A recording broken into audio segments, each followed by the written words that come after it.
Assalamualaikum warahmatullahi wabarakatuh. Selamat siang semuanya. Sudah makan, mudah-mudahan tidak ngantuk ya. Memang sesi ini merupakan sesi rekapitulasi dari pagi sampai siang ini. Tentunya juga kita sedikit berbagi trik bagaimana agar apa yang kita lakukan ini berhasil. Nanti memang dibagi dua nanti dengan Prof. Silvi. Nanti kalau saya dari segi wanitanya, Prof. Silvi dari segi prianya ya. Bagaimana kita mempersiapkan ayo ini biar sukses ya. Jadi tadi inseminasi adalah kita sebenarnya membypass ya fungsi leher rahim yang tadi bisa akan bisa di sini kita bypass lebih banyak lagi ke dalam rongga rahim sehingga dia selektif lebih banyak untuk bisa mencapai tuba. Nah sehingga mau nggak mau kita harus tadi mengenal pasien dengan baik ya. Jadi memang kalau IUI ini untuk pasien-pasien yang baru kita senang banget, tapi kalau udah dokter shopping nah benar-benar lihat apa yang menjadi kendala dari pasien-pasien kita ini. Ini tadi udah inseminasi merupakan salah satu bentuk teknologi terbantu tadi melakukan pertemuan sperma di dalam rahim. Nah, beda dengan kalau IUI atau IVF di mana perempuan di dalam rahim. Jadi tujuannya agar meningkatkan sperma masuk ke dalam tuba lebih banyak dan ruang jadi lebih tinggi. Nah, tetap ada indikasi ya, kontraindikasi di dalam sama di insen. Ada untuk laki biasanya ada disfungsi ereksi, masalah karena ejakulasi, ya. Dengan anatomi tadi ada oligospermia yang masih bisa dikenal IUI. Nanti proses akan membahas masalah prianya. Jadi kalau wanita biasanya nggak ada hamil spontan, ada vaginismus yang gangguan pada cervix ya, endometriosis, PCOS seperti tadi sudah dibicarakan yang cervix. Dan kadang-kadang juga ada yang disebut adanya expected juga pada antibodi sperma yang ringan. Nah, itu ada syaratnya ya. Syaratnya harus pasang suami istri ya. Di Indonesia nggak ada pasangan biasa ya. Pasangan cukup nggak boleh ya. Lagi dengan pasangan yang bukan istrinya ya. Jadi mohon tadi untuk etik ya. Tetap kita masih punya inisiasi fotokopi surat nikahnya ada ya. Pasti kita ada tuba lebih yang sehat ya. Kita harap menjadi ovulasi maupun pesta stimulasi maupun kontak ya. Kemudian juga tadi kualitas sperma yang baik ya, kualitas maupun kuantitas yang cukup. Kalau enggak nanti ya bisa menjadi perubahan. Dan tadi produksi endometrium yang cukup mendukung ya. Ini yang perlu kita camkan dalam melakukan inseminasi. Nah, memang investigasi untuk memperoleh sperma yang baik diutarakan oleh Prof. Silvi bagaimana kita teknik yang ada, kemudian juga tadi mempersiapkan bahwa sperma yang tadi dipersiapkan itu juga bisa membuahi atau masuk ke dalam sel telur untuk menjadi pembuahan di sel telur ya. Kemudian masalah sel telur sendiri kita harapkan bisa dihasilkan dengan baik ya. Beberapa monitoring seperti tadi diutarakan oleh Dr. Yulianto, bagaimana kita melihat satu yang cukup baik untuk dipanen ya. Tadi makanya timing untuk menentukan timing kapan melakukan trigger juga dibutuhkan karena begitu ambillah beberapa ring of fire-nya ya. Ring of fire yang terdapat baru kita lakukan. Nah, kadang-kadang memang individual meskipun secara umum kita bisa melihat bahwa diameter 18 atau 20 sudah bisa trigger, tapi kalau misalnya kita punya modalitas dokter pakai aja dokternya ya. Itu kelihatan. Kemudian sel telur ya bisa kita evaluasi mulai dari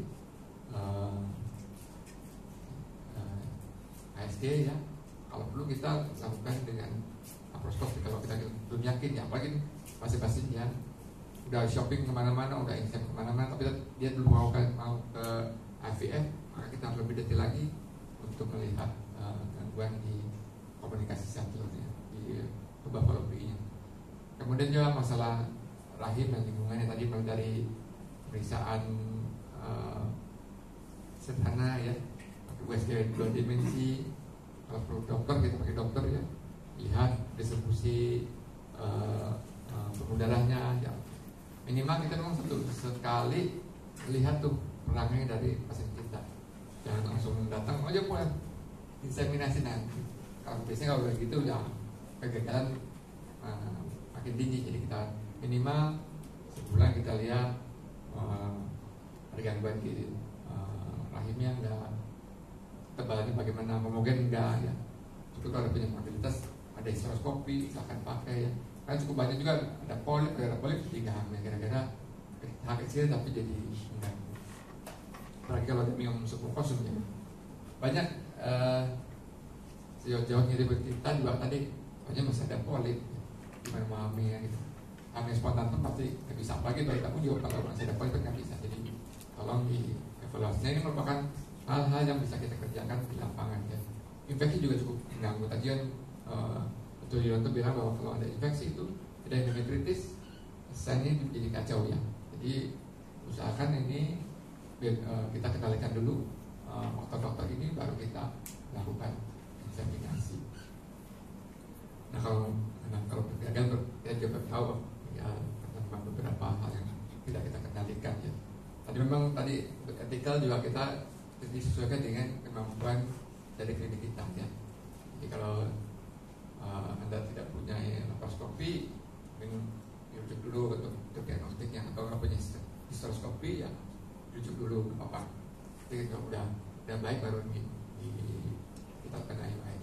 Sehingga nah untuk bedanya dengan IVF, kalau IUI itu harus homogen ya, sama antara kualitas oosetnya harus bagus, sperma harus bagus, endometrium juga harus bagus ya, semuanya satu line ya. Kalau IVF masih boleh tuh kalau misalnya sperma kurang bagus kita benda, oosetnya itu kita ambil, atau balik ya, embryo bagus tapi endometrium bagus ya, kita bisa juga dilakukan breeding ya. Tapi kalau untuk IUI kita harapkan semuanya dapat satu waktu bagus sehingga bisa terjadi kehamilan. Dan juga masalah endometriosis ya, tadi sudah bicara oleh Dr. Kemal, kadang-kadang keganggu semuanya ya. Jadi memang kita lihat apakah masih memungkinkan dengan IUI, tapi jangan, tetap masih ada potensi untuk hamil dengan IUI ya. Karena tadi kalau memang embryonya bagus, lingkungan bagus, dia akan terjadi kehamilan yang cukup baik. Untuk PCOS juga tadi meskipun katanya suami tadi begitu menjadikan peningkatan fertilitasnya, tapi memang yang penting kalau pasangan PCOS itu adalah kemampuan ovulasinya terkendali dulu. Oke. Ini biasanya sekitar 12 hari ya kita melakukan mulai dari rancangan sampai figure ovulasi, dan dari hari ke-14 nya biasanya kita lakukan inseminasi. Tadi kalau bisa 36 jam ya, kita lakukan induksi, baru kita lakukan IUI. Juga mengenai timing IUI-nya mungkin prosedur akan membahas ya bagaimana tetap bagus kualitas sperma setelah kita melakukan preparasi sperma sehingga mengakibatkan semakin tinggi lagi. Jadi memang tadi pengenalan pasien kita sebelum IUI harus benar-benar kita kendalikan ya. Nah untuk perempuan kalau siklus IUI kita lihat ya, kemudian timing inseminasi menjadi perhatian, teknik IUI-nya, kemudian juga politika beroperasi dan usia ya, durasi seperti itu, protokol maupun etiologi merupakan hal yang sangat penentu dalam keberhasilan IUI ini. Untuk angka kehamilan memang tadi 35 tahun merupakan patokan kita ya untuk fertilitas ya, karena memang di atas 35 tahun makin menurun ya. Bahkan ekstrem di India katanya 0%, padahal kita masih ada ya. Nah, meskipun tadi makin tinggi umur makin rendah juga mengenai durasi fertilitasnya, makin lama makin rendah ya. Jadi usahakan jangan terlalu lama untuk kita pasang-pasang kita mengambil fertilitas. Sehingga memang tadi kita juga minta bantuan dari teman-teman semua untuk selalu melakukan edukasi ke masyarakat ya, agar nggak telat ya. Mungkin sebelum 5 tahun udah melakukan investigasi yang cukup bisa di bawah 1 tahun ya. Tapi kalau makin tua makin sulit ya. Sudah dibahas mengenai obat-obat stimulasi ya. Jadi pemilihan ini juga harus kita sesuaikan dengan pertama pasien, kedua pajaknya juga ya. Nah, dan dipaksakan juga. Kadang-kadang kita nanti juga lingkungan juga harus kita kendalikan. Jadi yang dia masih begadang, masih makannya junk food, yang masih ngerokoknya hebat, kemudian juga olahraga dan sebagainya, vitamin D kurang ya, itu juga mempengaruhi respon dari obat. Karena memang obatnya kita tahu bahwa adanya secara individual juga tergantung dari dosis, ya, respon, kemudian juga agen pembawa obatnya, jadi albumin yang bagus ya. Juga infeksi juga harus terkendali gitu. Kalau bukan nanti kayak CC udah gagal sih, padahal tadi dia masih obes, androgen masih ketinggian ya, gimana mau respon dengan obat. Atau dia kurang protein ya. Makanya cuma baru nasi sama mie aja ya, jadi nggak ada proteinnya. Jadi kadang-kadang edukasi di masyarakat kita lakukan dulu, minimal mereka udah baik kita memberikan obat. Kalau nggak ntar dijebak dengan obat-obatan gagal, semua gagal akhirnya frustasi dan menjadi corong yang tidak baik untuk kita semua. Untuk simulasi kita sudah dibicarakan ya, mulai dari obesitas, nitrozol, profil 19. Tapi yang tadi kita bisa melihat secara individual respon dari mereka. Meskipun natural bisa juga dilakukan, tapi angka keberhasilan jauh lebih rendah bila tidak memakai stimulasi obat ini. Nah, jadi menjadi hal perhatian protokol stimulasinya harus baik ya.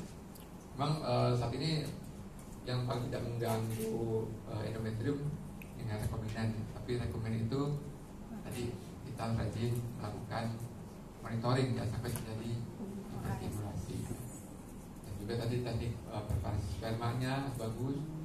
Kemudian juga masalah inserting dari kateternya ya. Kita usahakan memakai kateter yang lembut, tidak melakukan perlukaan ya. Jadi jangan waktu nanti itu praktek kita jangan lakukan.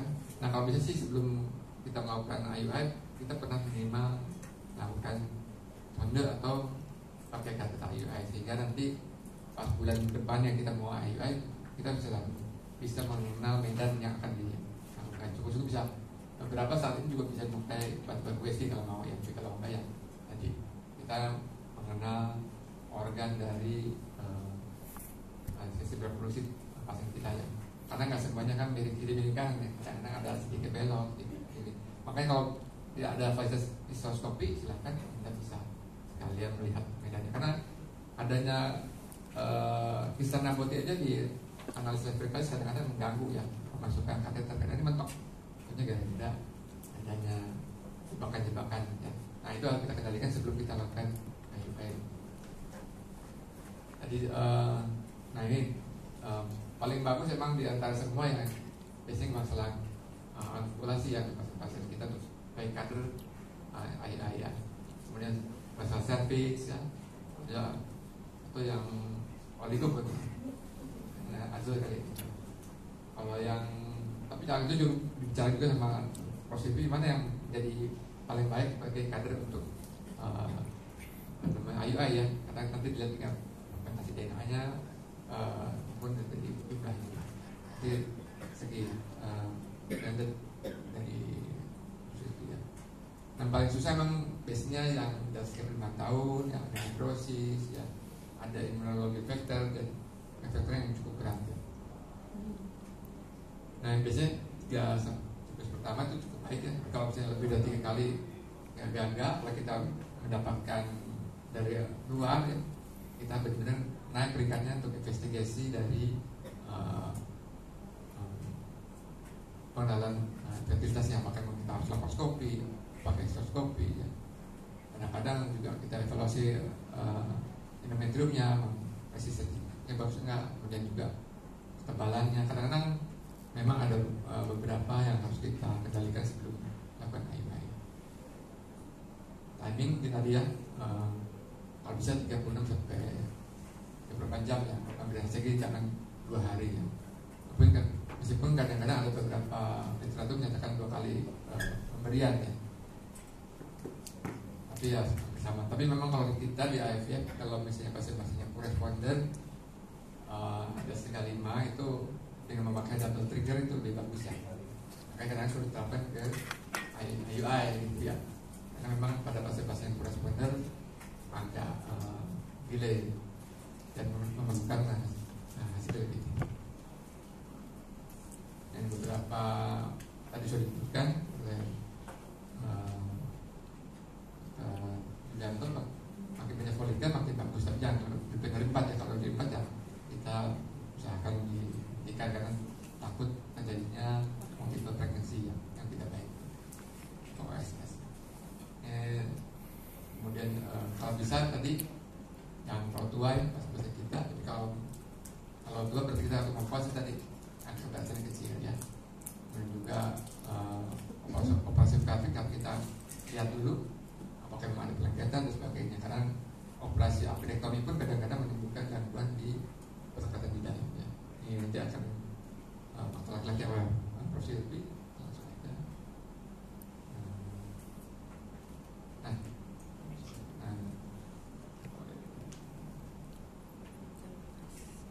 Timing tadi ya, kalau bisa jangan lebih dari 90 menit nanti setelah dikeluarkan kita lakukan IUI. Jangan nunggu praktek sore pasien terakhir baru kita IUI ya. Ini lebih kacau ya. Jadi usahakan kasih waktu lah. Pada selesai dari laboratorium ya kita lakukan IUI ya. Untuk first support kadang-kadang diperlukan minimal progestin ya, lebih baik ya. Meskipun untuk mencegah defek luteal, karena kalau kita pakai gonadotropin kadang juga sudah terjadi ya. Tapi paling bagus tadi kita periksa dokter ya, lebih enak.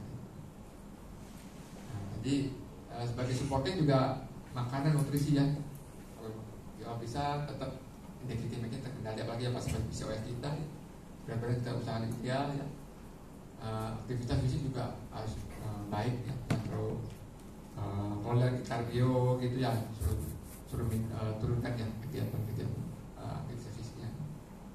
Kemudian stres juga harus kita lihat fisik maupun fisiknya ya. Kalau dari stres lagi banyak kerjaan, banyak rapat ya jangan, kadang soal itu ya.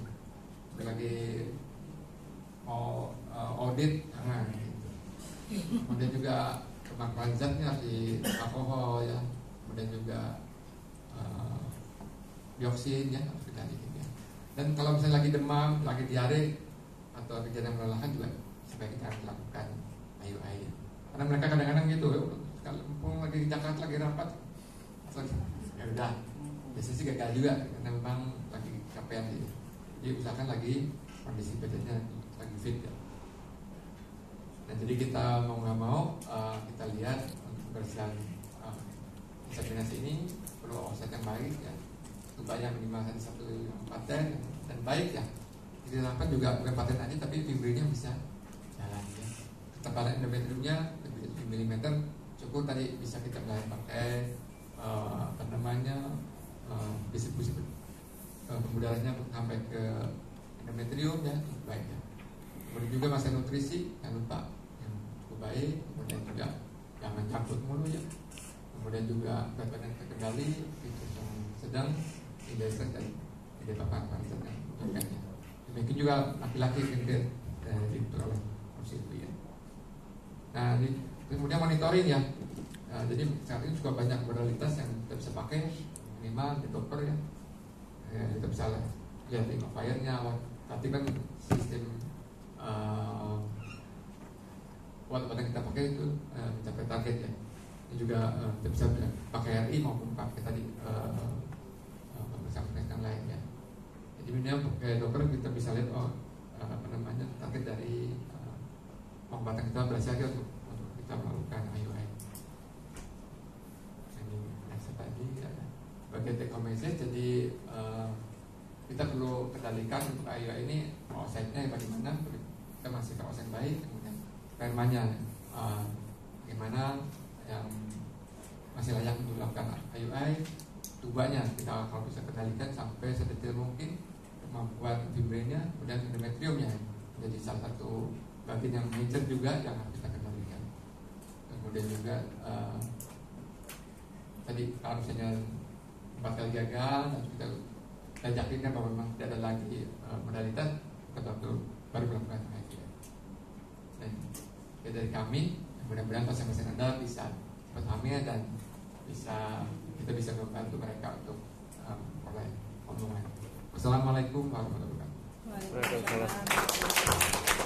Terima kasih banyak Prof. Muharram. Baik, untuk kita langsung saja ke topik kedua yang akan disampaikan oleh Prof. Sylvia dengan judul Male Infertility Cases and Sperm Preparation Methods.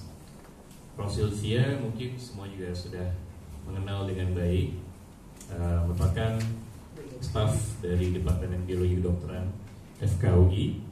Prof. Sylvia lulus S1, S2, S3 dari Universitas Indonesia, namun spesialis andrologi dari Universitas Airlangga. Kemudian current positionnya Prof. Sylvia ini masih kepala departemen ya Prof ya? Masih kadang biologi dokteran ya. Kemudian juga andrologis di YPK Mandiri, di Yasmin, juga di Bocah Indonesia. Baik, silakan Prof. Sylvia, waktunya dulu.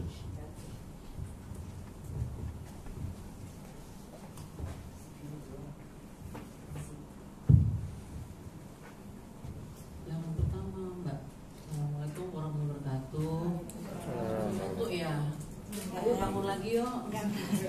Tapi cowoknya jangan. Sekali lagi ya Bapak Ibu, assalamualaikum warahmatullahi wabarakatuh. Waalaikumsalam. Ini menarik loh dari saya ya. Pasti nggak ngantuk. Jadi matanya mesti ngobrol. Nah ini bisa next nggak nih?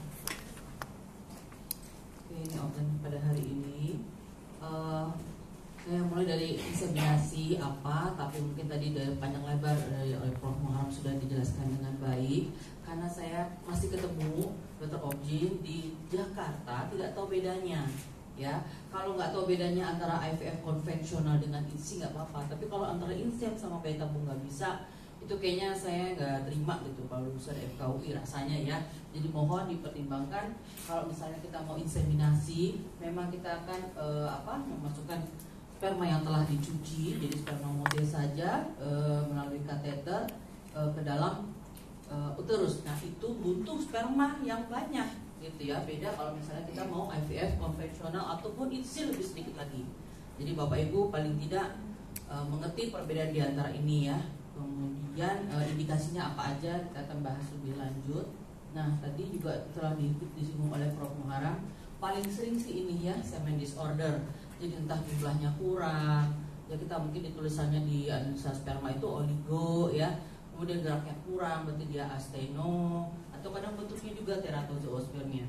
Karena saya masih ketemu di tetangga sebelah hasil spermanya teratozoospermia, oh ini harus bayi tabung. Saya nggak tahu apakah memang untuk meningkatkan siklus, tapi kayaknya jangan gitu-gitu banget kali ya. Memang kita ada beban dari direktur, tapi juga ada manusiawi. Direktur ada nggak ada ya? Nah, gitu ya, ada manusiawinya juga gitu ya.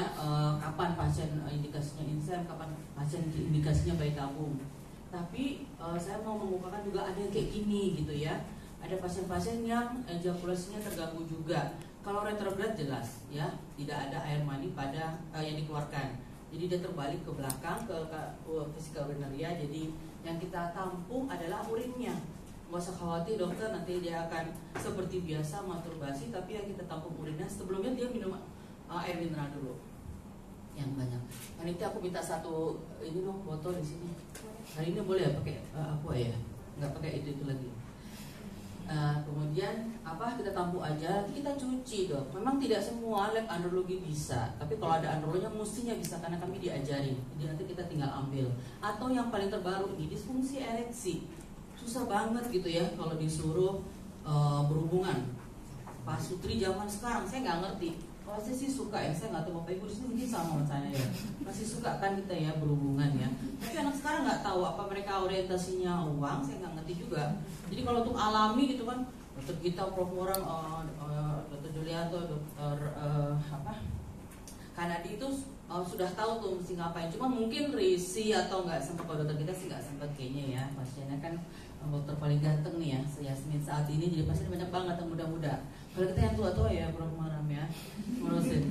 Nah, jadi kalau udah ngomongin seks itu Dr. Tommy pasti ngasihnya ke saya. Ini nanya Prof Sylvia aja, dia nggak tahu disuruh alami, tapi pasiennya itu berhubungan sekali sebulan. Nah iya kalau kita mau ayo dong kalau mau alami mesti serius segala macam. Tapi kadang-kadang marah loh disuruh gitu. Cowok tuh kalau di setahu agak gitu ya, sorry ya. Tapi kalau dia senang sih nggak apa-apa. Cuma mayoritas sekarang nggak mau, saya nggak ngerti kenapa. Jadi kalau gitu nggak usah dipaksain. Apalagi ini kan udah lama, di atas 3 tahun, 5 tahun, 10 tahun bahkan saya ketemu. Udah malas berhubungan gitu ya. Kok bisa begitu tuh? Ya udah kita insem aja Bapak, itu ada tempatnya di situ. Kecuali istrinya udah di atas 35 apalagi 40, udah nggak usah. Kadang-kadang inseminasinya sosial aja ya. Buat dia mengantarkan pasti mau bayi tabung. Kalau mau saya nggak mau tuh, nggak mau disuruh berhubungan, udah nggak mau inseminasi sudah 3 kali insem di luar. Nggak aci kalau di luar ya, karena bukan saya yang nyuci ya. Bapak kalau kayak gitu bayi tabung aja. Jadi cara kita edukasi ke pasien itu beda-beda ya, harus ada seninya. Mesti belajar nih sama Om Jenis, lo bisa semua kalau Yasmin ya, apalagi dokter Tommy kayaknya pasien disuruh ngapain aja mau deh. Saya nggak tahu kenapa dia hamil karena apa, nggak tahu ya. Atau ini ya, kadang-kadang ini HIV ya. Saya dari hasil analisa sperma lihat pasien udah tahu ini pasti HIV ya. Nggak selalu ada leukositospermi, leukositosperminya rame banget Bapak Ibu ya.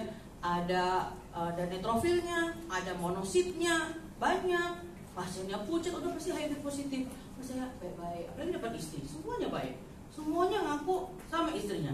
Begitu istrinya dikeluarin, baru 1 detik saya bengong Bapak Ibu. Pak, ini maaf nih kalau ada seperti ini kayaknya berhubungan nggak sama istri aja. Oh enggak, saya sama istri aja. Oh kalau gitu istrinya yang sama siapa aja. Oh enggak dok, berarti saya. Berarti Bapak sama siapa? Karena muter-muter kita kan kalau ngobatinnya. Terus dia bilangnya sama saya suka pijet.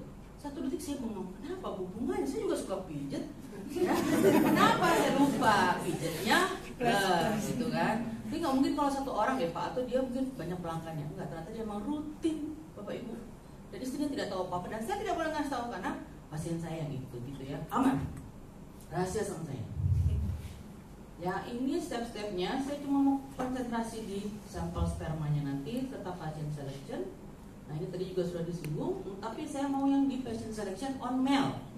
Itu ya, jangan nanti asal tadi atau yang ringan-ringan aja teratur dikirim. Padahal jumlah spermanya 60 juta, yang gerak 50% kan masih ada 30 juta dia punya, masih bisa gitu insem ya atau alami. Tapi kadang-kadang kriptozoospermia, Bapak Ibu tahu arti kriptozoospermia? Itu beda tipis sama azoospermia, saudara tiri. Kalau ya animali tidak ada spermanya kita centrifuge. Kalau hasil centrifuge tidak ada, baru kita tegakkan azoospermia. Tapi kalau dari hasil centrifuge-nya ada, dia kriptozoospermia. Kayak gitu di insem. Ada kodok, ada katanya hasil dari lab kemarin, dokter Objinnya bilang ada. Jadi saya mau di insem. Ada yang kadang-kadang tiba-tiba langsung datang insem. Ada yang begitu ya. Pas kita periksa memang dia kripto, ini kan nggak bisa. Gimana? Jadi mesti memang diperbaiki dulu, nggak ujuk-ujuk datang untuk insem. Ya dirujuk ke saya gitu misalnya ya. Ya kan Mas? Prof? Untuk nih. Nah ini tadi juga sudah dijelaskan, saya lebih ke yang ini, sama saya ngingetin yang ini. Karena nanti kita bisa lihat contoh-contoh kasus, memang banyak yang hamil dari insem di bawah 35. Ya kadang-kadang karena saya beruntung menjadi embriolog juga, gagal insem 3 kali. Pas IVF saya lihat boro-boro sperma mau masuk ya, dari secara alami atau insem kan tetap dia alami ya, maksudnya penetrasi ke dalam oositnya. Tapi ketika bayi tabung itu kita isi, Kan kita pakai jarum mikromanipulator, itu aja nembusnya susah banget. Gimana sperma? Atau kadang telur yang nggak bulat Bapak Ibu, tidak bulat, segi 8. Gimana coba itu ya? Ya gimana mau insya mau berhasil? IVF aja pakai doa, situ pakai bismillah, pakai doa dulu. Saya nggak tahu kalau yang lain. Kasihan pasiennya, kita bolak-balik, males kan dia ketemu muka kita. Belum kalau udah dari mana-mana, tetangga sebelah apalagi itu ya, gagal IVF, disuruh IVF lagi. Ada nggak ya di sini ya? Nah, ya tapi kalau kita nggak diedukasi dulu, diperbaiki dulu, kita nggak mau gagal. Apalagi kita pusat rujukan nasional. Tahu-tahu dari kelainan struktur kromosom, yang artinya berapa kali konsepsi tetap gagal. 6 kali konsepsi baru jadi 1 yang lahir hidup. Itu juga kita harus tahu. Kenapa? Karena kita udah mentok. Kita udah paling tinggi nih ada SCM pusat rujukan nasional, gitu ya. Nah ini juga saya ngingetin karena masih ada kapan apa istilahnya, induksi ya. Kapan induksinya, kapan insemnya. Udah tapi udah guru besar zaman jebot gitu kan. Udah pokoknya dijalanin aja. Aduh ini kan belum pecah ya, belum ovulasi ini. Tapi kalau spermanya bagus, dia tahan 2 kali 24 jam Bapak Ibu di dalam. Jadi nunggu nanti sampai terjadi ovulasi. Tapi kalau enggak gimana? Kalau kita dapat pas-pasan 5 juta, di bawah 5 juta gimana? Nggak jadi insemnya. Ya pasti udah berkali-kali. Saya nggak tahu, kalau saya sih ada rasa kalau kita jadi dia kayak apa. Karena anak saya juga cuma 1 gitu loh. Saya keguguran 2 kali. Jadi rasanya kalau kita bisa bikin orang hamil itu bukan hanya sekedar duitnya Bapak Ibu ya, bolak-balik operasi segala macam atau problem kita dibolak-balik. Tapi lebih ada pahalanya, ada orang bikin senang orangnya. Kalau saya nggak tahu kalau yang lain. Kemudian ini kita masuk ke pemilihan preparation teknik. Apa sih bedanya androlog ngerjain sama analis ngerjain? Ngapain sekolah spesialis capek-capek cuma ngurus ginian? Saya sering kali dengar begitu. Lagi kalau yang pegang pisau sebelah, ya ada nanti bedanya. Ya bukan sekedar cuci-cuci doang, kita milih, kita modifikasi metode ini. Ya saya cuma ngurusin gini aja jadi profesor Bapak Ibu. Saya nggak tahu tuh, saya publikasi aja, penelitian aja. Tahu-tahu dipanggil ikan suruh ngurus. Jadi kadang-kadang ya baru tahu, oh ini saya ternyata dihargai juga ya. Ternyata ya, kalau objek kan baik tuh, padatnya ya.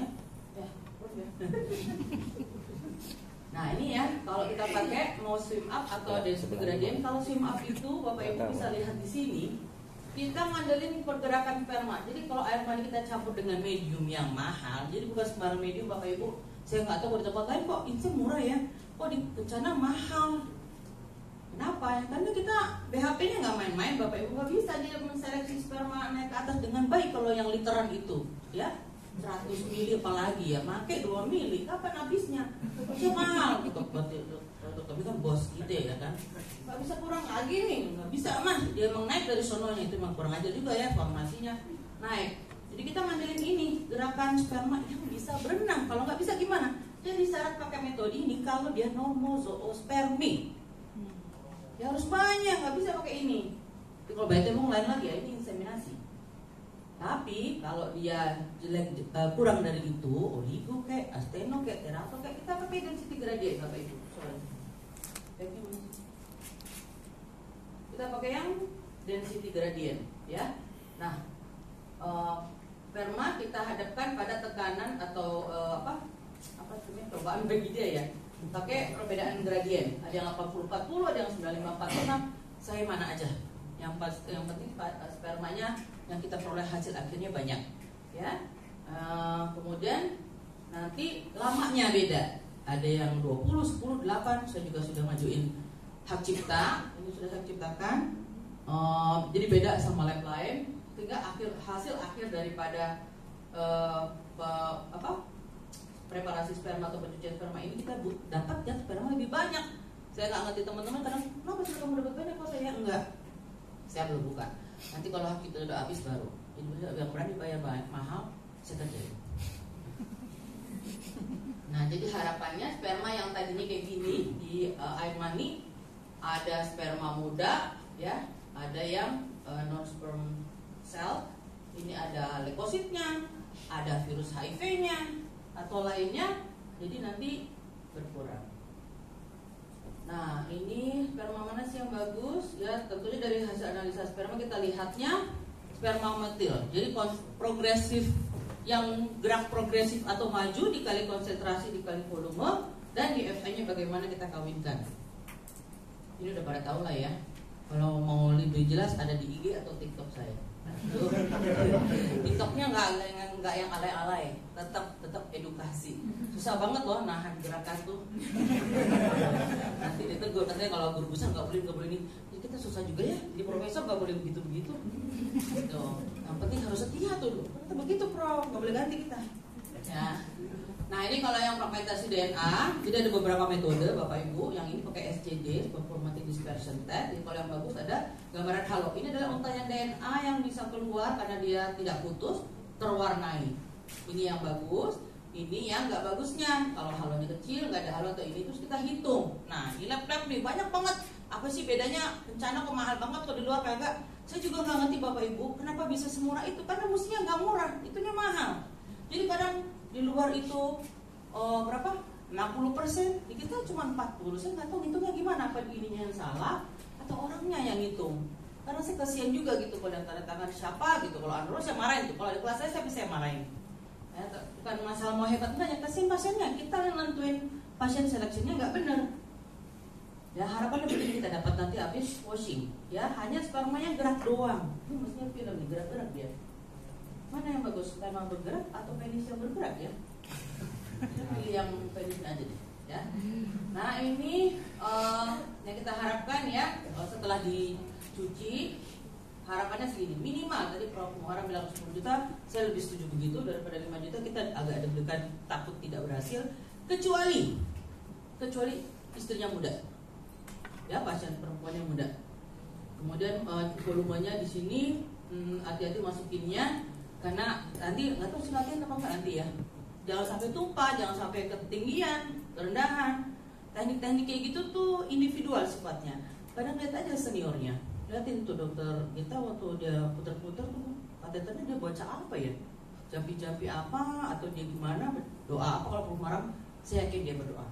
Tapi kalau dokter Tommy, saya kurang yakin. Ya ini morfologinya ini DFA-nya kalau bisa dibuat 30% sebelum kita start ya.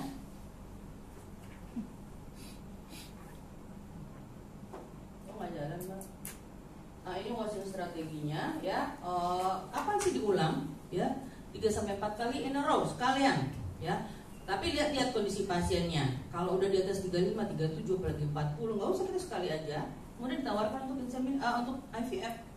Ya tuh kalau masih muda boleh istirahat. Kadang-kadang IUI gagal, dia bisa alami.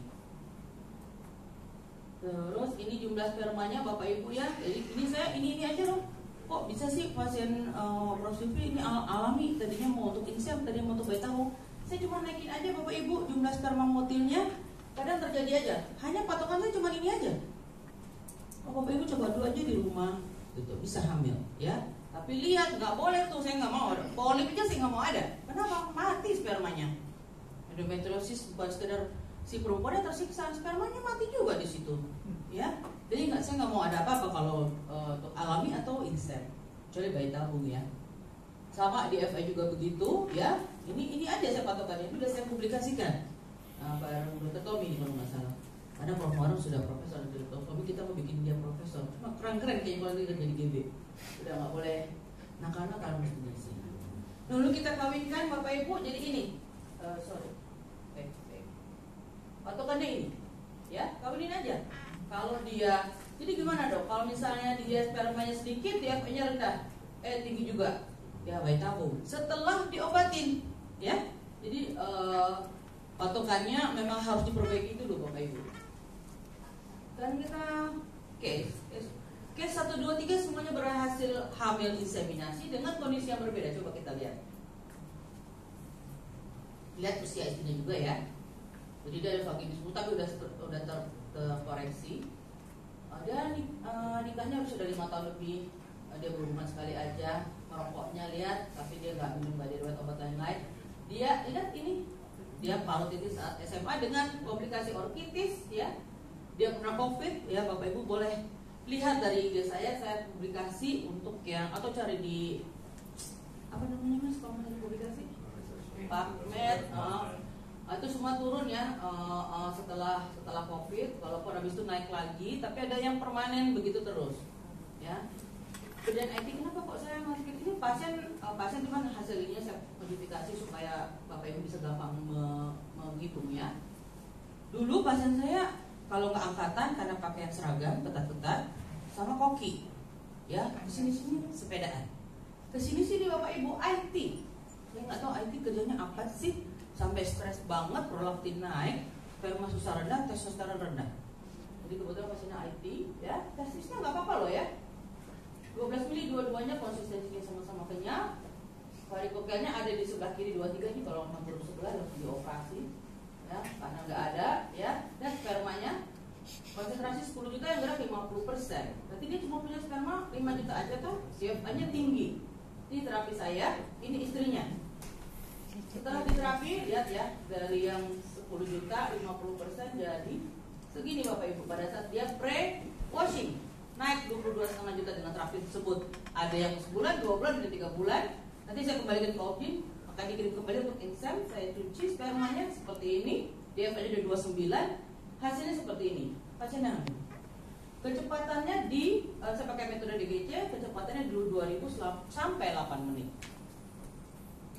Udah, sekarang kita lihat pasien berikutnya. Hamil juga Bapak Ibu, lihat nikahnya baru 1 tahun, sorry pakai S. Istrinya 30 tahun, tadi istrinya berapa? 34, lebih muda ya. Spermanya gimana? Spermanya 2 juta. Yang gerak 50% ini berapa tuh? 1 juta doang. DFA tinggi lagi. Obatnya saya masih sama, tapi istrinya lebih muda. Spermanya naik segini. Lebih sedikit kan? Pre-wash. DFA tapi nggak tinggi-tinggi banget. Kalau tadi sperma lebih banyak, DFA lebih tinggi.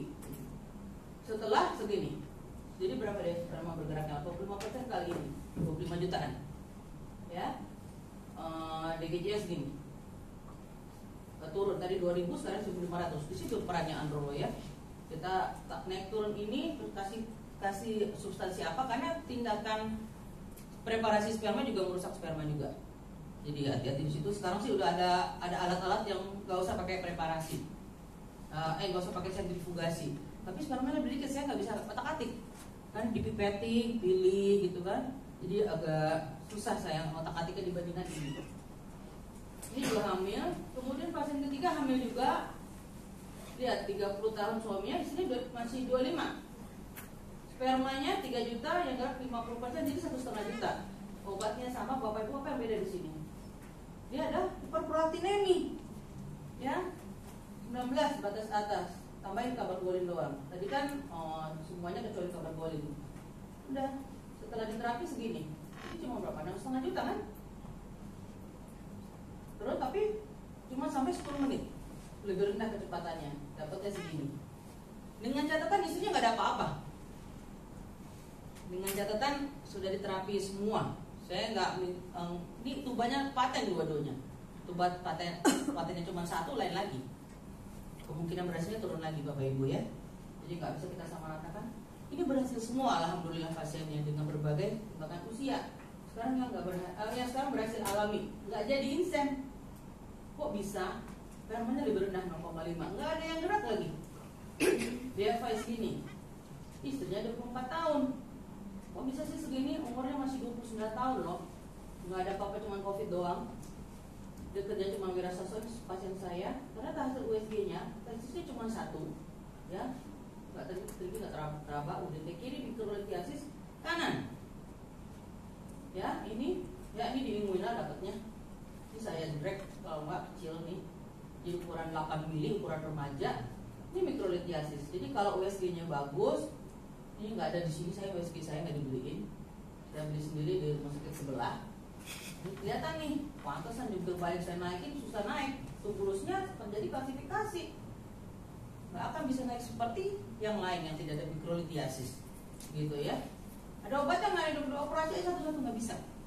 Nah ini yang jaringan parenkim harus kita belajar baca. Kalau di USG gambarannya sehat apa enggak.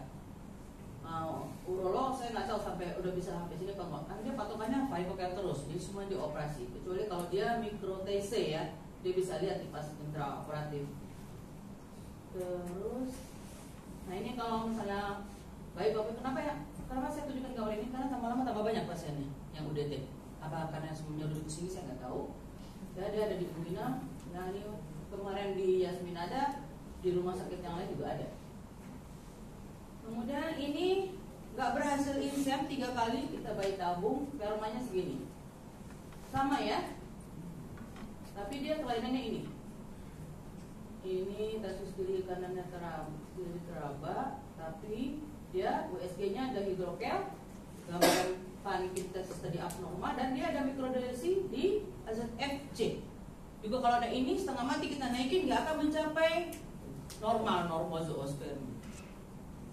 Ya ini hidrokel kiri kanan, ini sambil gambar orang lain bukan gambar saya. Bilateral, terus gambar parenkimnya kita lihat yang normal kayak apa sih gambar parenkim itu. Yang A itu normal, lihat yang B. Kalau yang C ini malah malignan nih. Kalau malignan saya cross check lagi ke radiolog. Jadi radiolog yang saya percaya cuma satu untuk ngurusin testis. Tapi udah pensiun, Dr. Daniel Marquez. Saat ini paling lumayan Dr. Rahmat. Dokter saya juga oke, cuman sibuk sekali. Dia mendingan ngerjain hal karena pasiennya sedikit kan pasien saya. Gitu, jadi ya saya cuma punya mereka aja. Hasilnya kayak gini Bapak Ibu. Jadi kalau kayak gini di tes saya hati-hati nih, bisa nggak dapet kita. Kita mesti edukasi ke pasiennya. Mungkin gagal, gagalnya bisa 50%. Pas si istri udah disimulasi, udah opu. Hati-hati kita kalau pasiennya kayak gini. Nah ini mikrodelesi kromosom Y Bapak Ibu. Jadi kromosom Y pada laki-laki ada AZF di lengan panjang. Ya, ada kandidat gennya. Nah dia nggak ada di line 149. Ya, dia nggak ada miss di gen SC157 ya, C, sehingga dia analisa spermanya severe atau ekstrim oligozoospermi. Ya kalau A rata-rata azoospermi. Ya mau diapain juga nggak bisa karena ada ini. Dan kalau di IVF anak laki-lakinya begini lagi. Hati-hati kalau di luar negeri ini wajib pemeriksaan ini. Makanya urut dia periksa terus ini. Kalau saya tawarkan, kenapa? Karena mahal. Pasien kita yang kaya sedang sama yang agak kaya juga ada. Jadi hati-hati, kecuali pasien rumah sakit sebelah kaya semua. Tawarin gitu ya. Kita disayang sama direktur deh Mas. Ini penelitian saya sama Dr. Tommy ya. Kalau alami insem sama bayi tabung itu berhasil di DFI berapa? Ini kita sudah cek. Jadi ini saya patokannya juga ini hasilnya. Dan berhasil aja Bapak Ibu. Seleksi pasien enak aja kalau dari kayak gini. Nah, kalau dia nggak segini untuk IVF kadang-kadang nggak berhasil. Kecuali spermanya banyak. Ya 35% spermanya 100 juta ya. Apa-apa Bapak Ibu. Karena ini persentase. Tapi kalau udah 1 juta ya jangan 35 dong. Turunin lagi. Supaya nanti embriolognya ketika milih sperma dia tidak kesusahan. Itu jadi ini kesimpulan saya hari ini. Jadi saya titip-titip di screening pasien ya, tingkatkan kualitas sperma sebelum promil. Lalu ini pemilihan teknik yang tepat, serta jangan lupa nih ya kalau ada insem ada cito-cito ditinggal ya berarti kita gagal. Karena spermanya masalah 30 menit spermanya rusak. Dia capek kapasitasi terus. Nanti gak gerak. DFI-nya naik. Insemnya gagal. Itu ya. Demikian dari saya. Terima kasih. Wassalamualaikum warahmatullahi wabarakatuh. Terima kasih Prof. Sylvie. Yang sangat menarik dan menghibur juga sekaligus. Baik, masuk ke sesi diskusi. Silakan, kita masih punya berapa menit lagi? 10 menit. Silakan, ada yang mau bertanya? Baik ke Prof. Muharram atau Prof. Sylvie dan juga mungkin ke pembicara sebelumnya, Prof. Dr. Kemal, Dr. Kanadi, Dr. Julianto juga masih ada di sini. Baik, Dr. Yoda, silakan. Pertanyaan untuk Prof. Muharram. Jadi tadi kan untuk regimen induksi itu bermacam-macam, Prof. Apakah ada ketentuannya untuk regimen? Apakah seperti misalnya CC atau pakai aromatase inhibitor, yang mana yang harus kita berikan luteal support? Karena yang saya baca terakhir kalau cuma didapatkan satu folikel itu kan tidak perlu pakai luteal support, Prof. Apakah kalau misalnya kita pakai FSH itu misalnya dapat berapa folikel harus kita kasih luteal support atau seperti bagaimana, Prof? Terima kasih. Yang paling banyak mengganggu pembentukan kebebasan luteal ya di organ ya, misalnya kita tambahkan aja. Kalau sisi boleh ya enggak. Tapi kalau punya fasilitas sih bisa sih progesteronnya ya. Kalau rendah kita berikan di bawah 20 kita berikan. Kalau yang paling enak sih kalau kalkulasi kita periksa istri itu antara 0,5 sampai sekarang tuh biasanya udah makan untuk settler ya kalau progesteronnya pre-operasi. Kalau misalnya kemudian juga kita nanti lihat di atas 10 biasanya oke pakai JV. Kalau misalnya di bawah ya kita makan. Memang tadi saat ini paling banyak memang vitamin D yang kurang ya. Kalau paling bagus juga masing-masing kita sebelum kita lakukan treatment dicek juga vitamin D-nya. Kalau misalnya nggak ada minimal pakai 5.000. Baik, mungkin saya sih tambahkan juga Dr. Yoda. Jadi memang kalau folikelnya lebih dari satu, yang kita khawatirkan memang ada luteal phase defect ya, karena satu folikel itu dia menghasilkan estrogen. Jika kalau lebih dari satu, tentu estrogennya cukup tinggi ya. Dan estrogen tinggi ini akan memberikan feedback negatif ya ke GnRH, hypothalamus hypophysis, sehingga biasanya luteinisasinya kurang baik ke korpus luteumnya. Karena jumlah atau LH yang akan dihasilkan itu tidak sebaik kalau satu folikel, sehingga sebaiknya kalau lebih dari satu folikel memang pakai luteal phase support ya, apapun itu ya, dihidrogesteron atau likewise progesteron boleh. Saya tambah. Baik, ada lagi pertanyaan?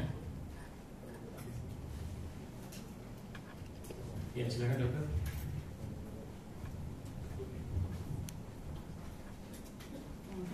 Assalamualaikum warahmatullahi wabarakatuh. Boleh sama yang sebelumnya ya dok ya. Yang pertama kan ini Prof sama Prof Sefi ataupun Prof Muharam, memang kita kalau di IUI juga bisa seks gender untuk memimpin gender ya Prof ya. Jadi dari faktor perempuannya, misalnya kalau misalnya mereka mau yang normal itu gimana edukasinya Prof. Tapi kalau yang IUI kan itu bisa kita minta dari embriolog dan juga androlognya yang mereka. Kemudian yang kedua, kalau sudah terjadi kehamilan after IUI Prof, apa yang support apa yang kita berikan? Apakah stop hanya saja sampai kehamilan itu terjadi? Tapi apa kita butuh progesteronnya berapa lama dan sampai berapa minggu kehamilan itu sampai kita hentikan supportnya? Kemudian yang ketiga tadi yang sebelumnya tadi diajarkan kalau bahwa untuk menilai satu keberhasilan dari stimulasi ovulasi ataupun induksi itu adalah folikel baik yang sinergi dengan pertumbuhan endometrium. Apakah selalu ketika kita melakukan stimulasi ovulasi itu, dan tadi diajarkan bahwa paling enggak kalau mau IUI-nya keberhasilan kehamilannya paling enggak kita dapat 3 folikel Prof. Dokter. Nah, apakah setiap kita lakukan stimulasi itu selalu akan terbentuk 3 folikel yang sama responnya terhadap obat stimulasi itu? Gimana kalau misalnya terjadi satu folikel yang lebih cepat besarnya tapi ada folikel yang mungkin kecil-kecil? Apa yang perlu kita lakukan? Apa kita tunggu dulu? Apakah kita decline saja progres itu, atau kita tunggu folikel itu sama diameternya baru kita lakukan trigger? Kemudian tadi yang dijelaskan bahwa ada juga endometrium yang tipis, kan tadi udah berarti decline aja nggak usah lakukan. Kemudian apa yang perlu kita lakukan the next? Apakah kita switch obatnya atau kita turunkan dosisnya, menaikkan dosisnya, kita switchkan dengan regimen yang lain?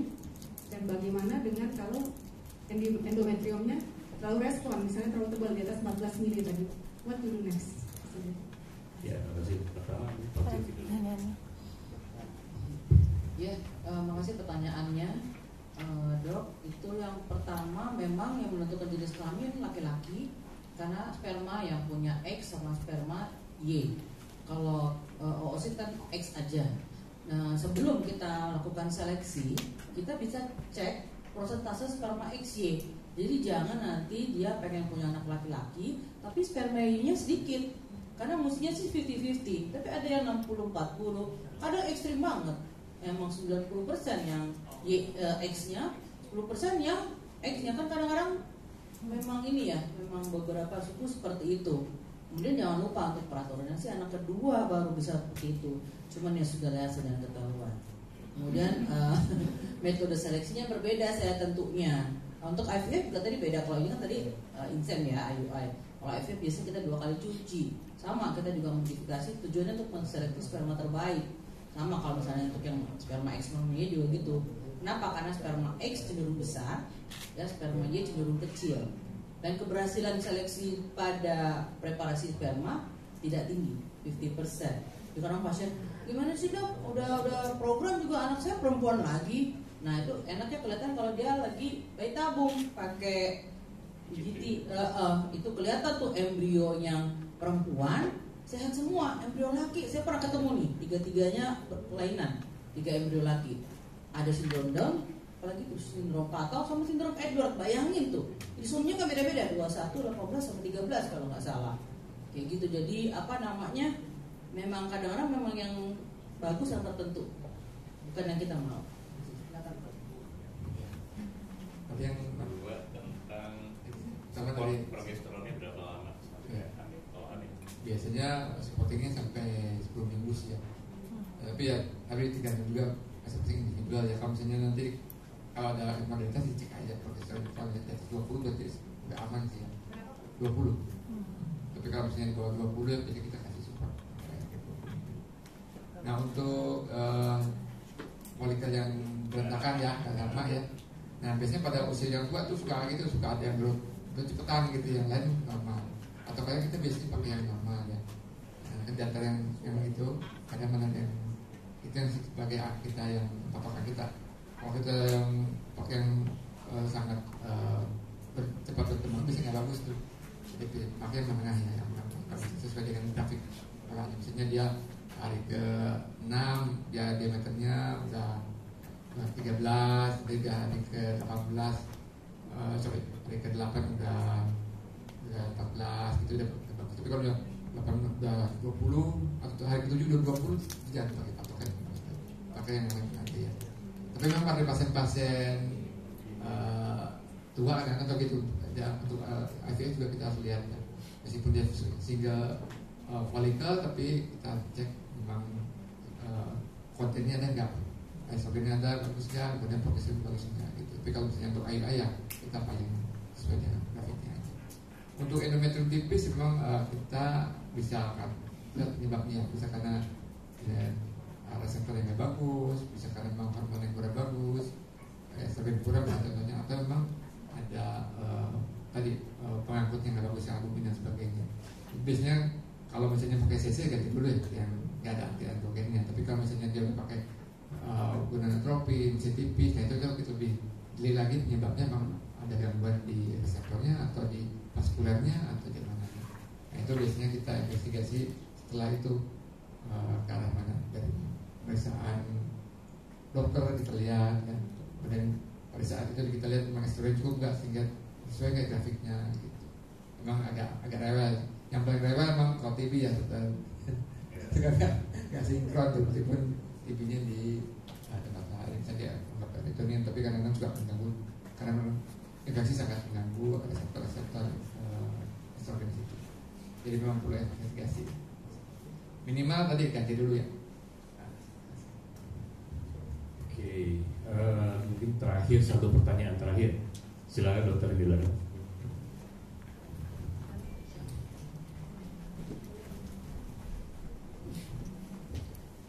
Selamat siang, Prof. Dokter. Terima kasih kesempatannya. Saya Alvin dari Jakarta. Saya ingin bertanya kepada Prof. Silvi. Saya ingin menanyakan kasus yang saya temui, Prof, di praktek klinis. Ini jadi ada pasien wanitanya normal, cuma laki-lakinya ini analisa spermanya makroskopisnya normal, privasinya normal. total sperma 69,9 juta per ejakulat, tapi motilitasnya non-progresif 4%, immotilnya 96%, jadi tidak ada yang progresif ataupun slow sama sekali. Morfologi normalnya juga 0. Itu apakah masih bisa kita lakukan IUI, Prof? Dok, tadi kan per ejakulat per mili ini berapa konsentrasi? Kita ngitungnya dari situ. Progresif motilitasnya berapa dikali konsentrasi. Jadi kita ketahui berapa motilitas ininya, jumlah sperma motilnya. Oke. Kalau morfologi 0 Bapak Ibu, kadang-kadang memang begitu. Tadi pagi apalagi ya, saya praktek itu pasiennya juga sudah 3 tahun nikah, jumlah spermanya oke 17 juta, tapi morfologinya luar biasa ya. Ada angka 8, kecil banget, gede banget. Saya jarang lihat kombinasi itu sebanyak itu pada pasien. Rasanya pengen nulis 0%, tapi kalau agak kurang karena kita analisa sperma kan perbesaran kecil. Kalau kita pakai mikroskop yang di IVF itu diperbesar masih ada yang normal pasti. Tinggal nanti gimana DNA-nya. Jadi kadang-kadang kita berat nulis 0%, kita tulisnya tetap 1, padahal mestinya memang tidak ada. Kalau dari hasil analisa sperma. Tadi gimana Dok kasusnya? Iya, untuk konsentrasinya 46,6 Dok. Nah, terus yang gerak progresif? Gerak progresif 0. Berarti tidak ada yang maju, semuanya gerak di tempat sama tidak bergerak. Ya, Itu mesti ditambahkan tes tambahan eosin, itu vitalitas. Yang nggak bergerak ini hidup apa enggak? Apalagi kalau kita punya center IVF, karena jangankan hanya sekedar hidup.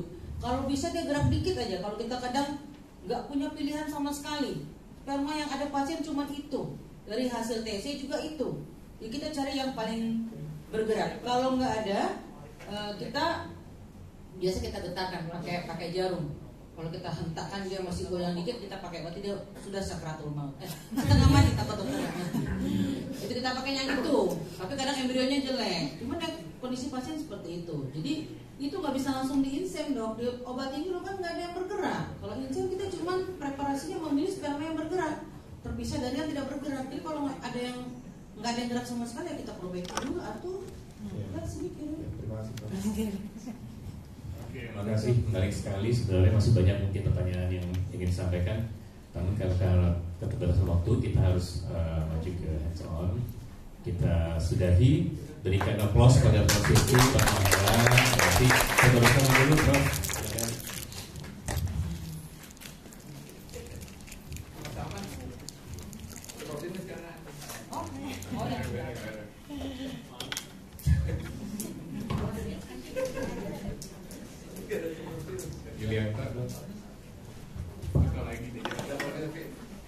Silakan dokter dan Prof untuk foto bersama terlebih dahulu.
Terima kasih kepada Prof. Sylvia dan Prof. Muharram serta Dr. Gita atas materi yang disampaikan.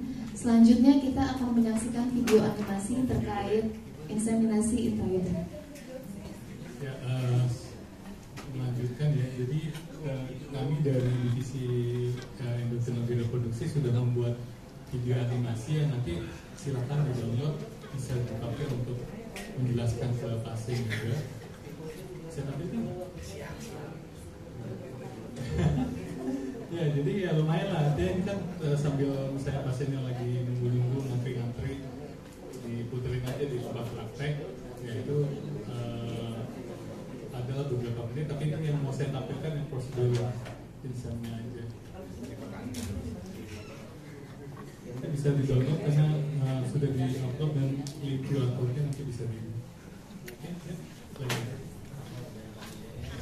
Videonya sih singkat sih, cuma 2 menit ya. Jadi lumayan ya. Jadi buat kita yang ingin melakukan tindakan inseminasi, kita sudah bisa memberikan penjelasan ke pasien alat dan bahan gitu ya, apa yang akan dipakai. Bisa kita jelasin nih, nanti kita pakai spekulum, nanti spermanya setelah di crossing di situ, nanti pakai speed, ada kateternya, ada penampungan, nanti kita bisa kasih lihat apa aja yang bisa dikerjakan.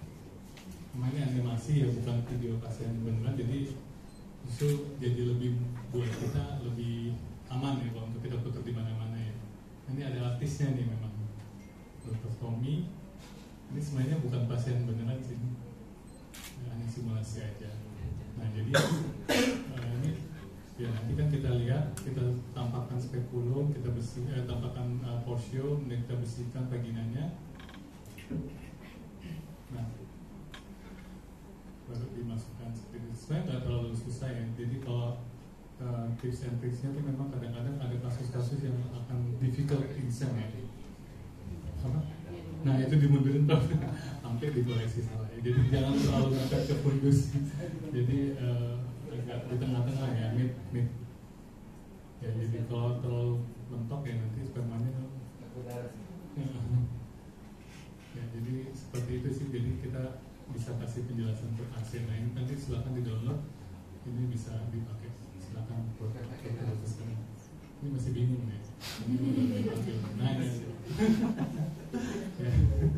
Aduh ya gitu kenceng banget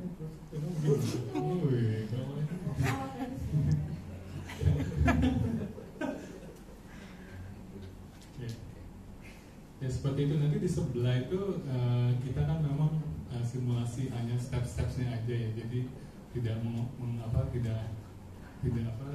preparasi sperma enggak ya, tapi kan hanya step-step saja bagaimana kita insersi kateter insem ya, karena kan mostly kan pesertanya adalah objek. Saya rasa itu aja dari kami, silakan nanti itu bisa tinggal di download untuk digunakan di praktek saya. Terima kasih Dr. Kemal atas penjelasannya.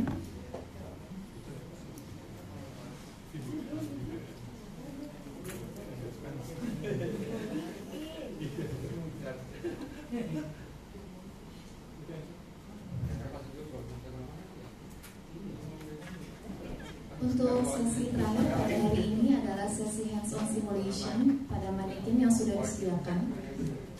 Akan ada 4 station di dalam auditorium dan peserta akan dibagi menjadi 4 kelompok. Berikut adalah list nama peserta dan pembagian grupnya.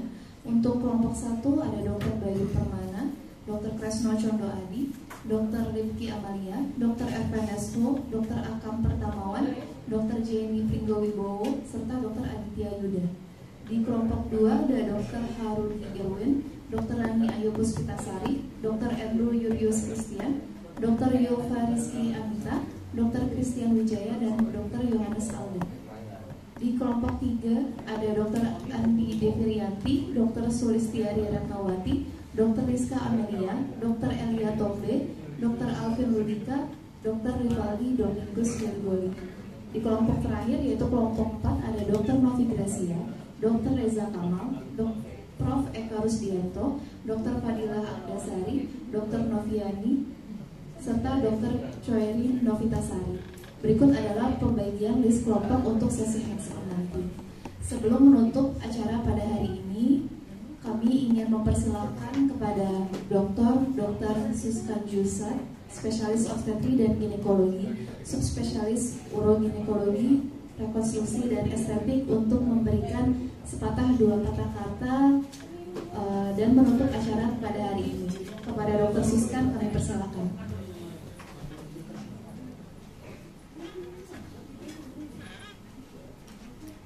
Terima kasih. Assalamualaikum warahmatullahi wabarakatuh. Waalaikumsalam. Alhamdulillah kita panjatkan puji syukur pada Allah Subhanahu wa taala yang mana pada hari Minggu tanggal 5 Mei 2024. Kalau foto di sebelah kiri 20 Mei 2023 ada Dokter Sikitnya, ada Dokter Yoso. Sekarang 2 orang tidak ada. Sekarang 5 Mei 2025 kita kumpul di ruangan ini dan salam dan salam saya sampaikan juga kepada Allah Subhanahu. Semoga acara ini barokah dan membuat manfaat bagi kita semua. Yang saya hormati pertama Profesor Silvi dari biologi FKUI yang ikut gabung di acara JKPNGO yang beberapa kali ya, ketiga 4 kali ya, 4 kali ya. Kemudian yang saya hormati Prof. Muharam, Dr. Yulianto yang hadir juga meluangkan waktu walaupun sudah di mana-mana tapi hari Minggu kemarin juga, Dr. Kemal, Dr. Kanadi dan semua tim yang ada ikut di workshop inseminasi intrauterine. Mudah-mudahan semua peserta menyukai workshop ini. Ini bagian dari rangkaian JKPNGO yang ketujuh. Walaupun ini workshop masih ada lagi hysteroscopy. Kalau ada yang mau ikut hysteroscopy lebih bagus lagi. Kenapa? Kita bikin workshop tuh bertalian. Ada USG, ginekologi, kemudian di pasien lagi pakai hysteroscopy, terakhir IUI. Jadi kalau acara JKPNGO bertaluan semua. Dan tahun depan kita adakan lagi JKPNGO ke-8. Dan alhamdulillah sekarang saya bertemu juga sama orang yang jarang ketemu, Dr. Novi Gracia sama pasangannya Reza Kamal. Nggak pernah ketemu nih, udah lama gitu ya ketemu. Sejak dari zaman Dr. Yanto Kadarusman di Harapan Muda kita ketemu. Alhamdulillah kan kebetulan juga ada wakil kita dari Papua yang kemarin ikut ginekologi surgery walaupun nggak ikut ke OKA ya. Sebenarnya ikut ke OKA tuh apa namanya irigasi hipogastrik sama identifikasi ureter tuh kalau ikut bagus sekali, khususnya pengajarnya untuk Papua bersemangat untuk mengajarkan karena begitu di daerah bisa dimanfaatkan, nah, bisa menolong beberapa pasien sel berdarah. Tapi nggak sampai situ ya, tahun depan lagi kalau 2025 ya kan 28. Dan kepada semua panitia saya ucapkan terima kasih yang telah ikut bergabung menyukseskan acara JKPNGO ke-8 ini, dan kepada yang lain peserta kami semua mohon maaf kalau ada kekurangan, dan kalau ada masukan tolong dimasukin kepada kami sarannya apa, karena ada grupnya kan, ini ada grup IUI juga, jadi kalau ada di grup WA nya saran untuk tahun depan yang lebih baik apa